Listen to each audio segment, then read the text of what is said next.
பசிக்குன்னு சொல்ல மாட்டேன்.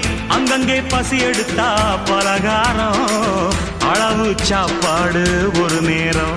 நாம் பிரசவத்துக்கு இலவசமா வாரேம்மா, உன் பிள்ளைக்கு ஒரு பேரு வச்சிருந்தாரேம்மா. நாம் பிரசவத்துக்கு இலவசமா வாரேம்மா, உன் பிள்ளைக்கு ஒரு பேரு வச்சிருந்தாரேம்மா. எழுத்தில்லாத ஆளும் அட எங்களை நம்பி வருவான், அட்ரஸ் இல்லா தெருவும் இந்த ஆட்டோக்காரன் அறிவா.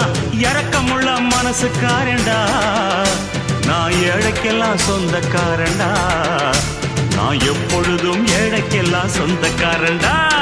அச்சுக்கு என்ன அச்சுக்குத்தான், அக்குமுக்கு என்ன அக்குமுக்குத்தான்.